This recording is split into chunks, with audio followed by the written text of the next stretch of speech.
How's everyone doing? Yeah? It's a little bit of a quiet audience tonight. Are you all good? You alright? That's what I like to hear. Okay, I just want to say a huge thank you for inviting me to do a little set. I was going to come and do the open mic anyway, and then Maddie said, why don't you come and do a little poetry set? And I accepted, but yeah. Okay, does anyone like biscuits in the audience? Yeah. Really quickly, what's your favourite one? And I'm going to spontaneously call you out if you don't answer. You. Bourbon, brilliant. Thank you. You? Chocolate digestives, one from over here? Ginger nut. Chocolate hobnobs. Ginger nut. Ginger nut. I like ginger nut with to swallow it down with a really, really hot tea. That's just a satisfying feeling. I like the spicy taste. So this is a note to you, and it's titled The Biscuit, or Two.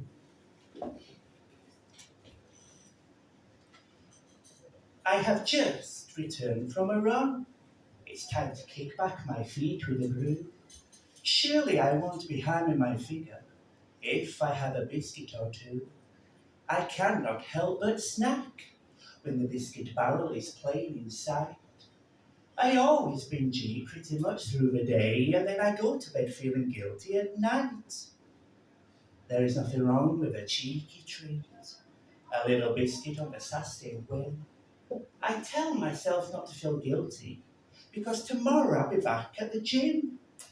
They always say a little treat won't hurt to taste that sweet sensation, but I can't deal with minute helpings, and I certainly can't eat in moderation. When a fresh packet is out in sight, the biscuits are gone in a shot. Because I can't just have the one, I've got to eat the whole bloody lot. But sometimes I do try and resist, and the healthy eating is going strong.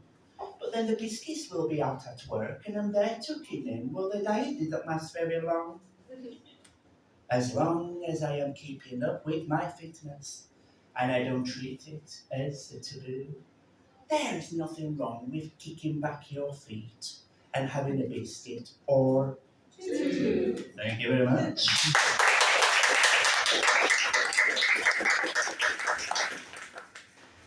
Okay, so this lady called Doreen believes that big knickers rule, and I'm not wearing any. What would you like to know? It's called big knickers rule. Doreen has heard they have returned in vogue. They are back to being cool. They may not be visually flattering in sense, but big knickers rule. She can't be doing with all of this provocative lingerie. They are nothing but a strand of string. They are only good for you know what, and that is a needless fling. She would rather feel adequately serene. It is more than she can say for some. For women that want to feel fabulous, with material stuck up their bum. They slide between the orifice. They make for an uncomfortable grind. There is always a policy of keeping your unmentionables intact, and that is to be kind to your behind. So ladies, never mind trying to impress your fellas or your girls, because you have to be kind to be cruel. They may not be visually flattering in sense, but by God, don't big knickers rule. Thank you very much.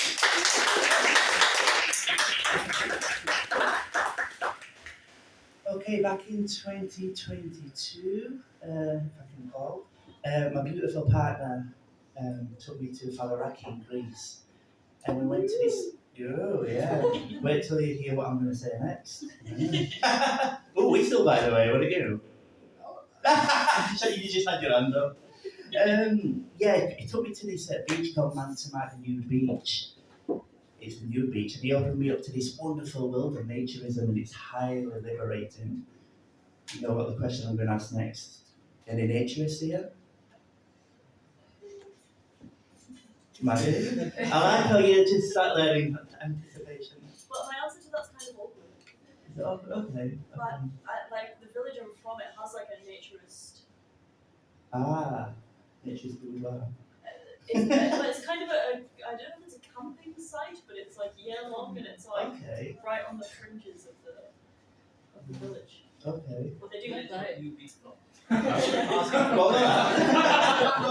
I'm just asking. Well, it's in Newcastle as well, so it feels like a little bit something. Yeah. But they do like tandem bike ride. Yeah. I always kind of wanted to go because I was a bit intrigued, but It is a really intriguing Not yet. experience. Let's go together. Yeah. I'll tag along. fast trip, yeah. And with my poetry, I love to create characters, and I like to fuse stories with them. So this is about a retired man, and he's discovered the beautiful liberation of naturism. It's called Darling, I've Become a Naturist. Darling, I have become a naturist. I am living life at its best. This new persona that I have discovered is garnering me with bewitching zest. Man to man, nude beaches appeal is cemented with a luxurious grace. For years I have been seeking this naturism. It's an experience I feel ready to embrace. I have nurtured the fearlessness within me. I have extinct the old life before. I am rising like a phoenix and letting it all hang out in such an abundance of galore. Darling, I have never seen as many penises in one day. I have never seen as many vaginas smiling back at me in my time. But this new life is an exception. My God, I am completely in my prime. Humans come in an array of beauty and significance. They come in an array of different shapes and sizes. They also give you an eyeful and unmentionable talent, and that is in genitalia sizes. Darling, I cannot get enough of Mandamada's nude beach. It is my own superior alchemist. It is giving me my perseverance and perspective on life. Darling, I have become naturist. Thank you very much. I was just looking at Jamie because you had the unfortunate. Very fortunate. Fortunate. Very fortunate. It was at the Crooner Crooner Club open mic. It's a brilliant night, by the way. And I did a bit of burlesque because Sammy Faye wanted me to, and then I actually performed that one nude. Mm-hmm. So you had the. I'd say unfortunate, but you say fortunate. Oh yeah. Not the same. But yeah. So, as well as naturism, I'm a thrill seeker, and it's my way of healing my mental health. I can't sit down in therapy and talk. I like to physically release the dopamine and the serotonin. And with many things about thrill seeking, the one thing that I actually love is bungee jumping, and which I highly recommend again. And I was telling the story to a friend of mine about why I love bungee jumping, and she said, "Oh, I always remember my mother-in-law doing a bungee jump, and when she came down, she forgot to put a bra on."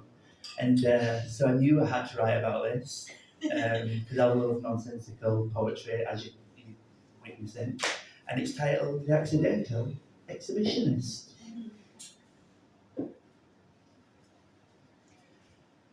You could call her an accidental exhibitionist.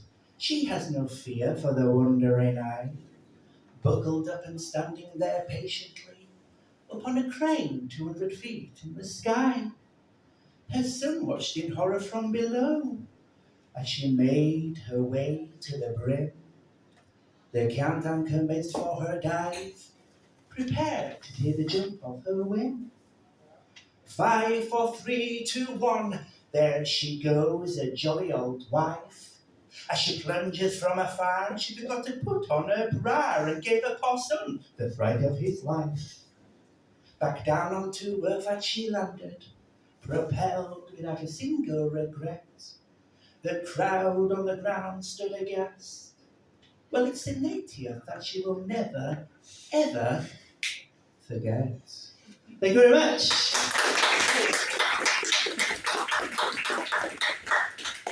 I'm going to do a couple of shameless plugs. And the first one is I've got 2 published books. This is my recent one, and thank you. And this one's called The Vision of Storytelling, and it's an art book of mine exploring the themes of mental health, depression, comedy, and the beautiful people that I meet like yourselves. And it is quite pricey. It is £25, originally 31. But if you want to have a look, and if you're interested, if you just want to browse, come and find me. The first one is The Devil Makes Work for Creative Hands, my debut, and it's on the similar themes of the second, but it's published journals of mine. I love journaling, and I write them to be published. And yeah, this one's at £15, but yeah, if you just want to browse, I won't be offended. Thank you.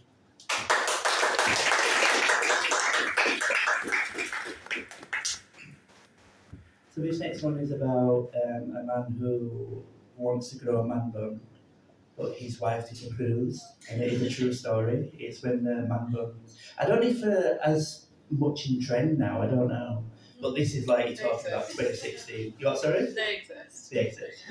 I mean, I had one last year, and I was. They're just not approved, are they? They're just there. Yeah, they just don't They're grow. quite sexy. Oh, yeah. But you know what? I was going to compliment you then. I was just going to say they are quite sexy. So, yeah, that's a compliment. It's the attempt ones that aren't like Yeah. Well, this is dedicated to you. It's called Man. All the compliments, praise. Hey, no dirt.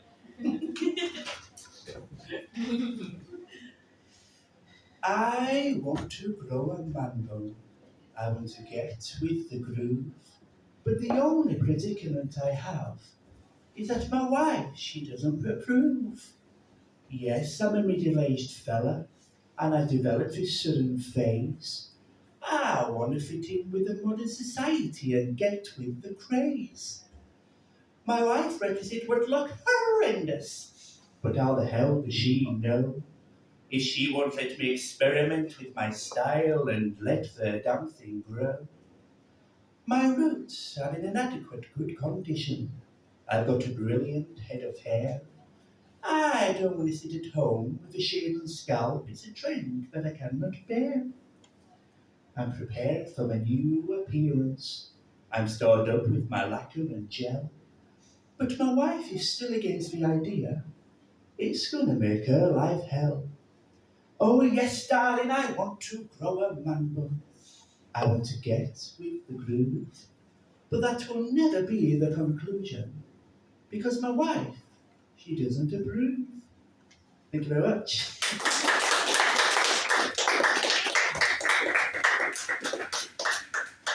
Okay, so this is a burlesque dedicated poem. I started burlesque about 2-3 years ago. I'm called Happy Go Lucky on Instagram if you're interested. Thank you for that. Never had clicks at a poetry game. But I don't think my poems are clicky vibes either. So. And someone said, you what, sorry? I do like this. You do like this one? Yeah. That's what I'll be when I get home. And yeah, a poet came up to me and said, you've written about every other subject in life, but you've never written one about burlesque. And I thought, okay, here we go. And I wrote this one. It's titled Norman, the Great Burly Tycoon.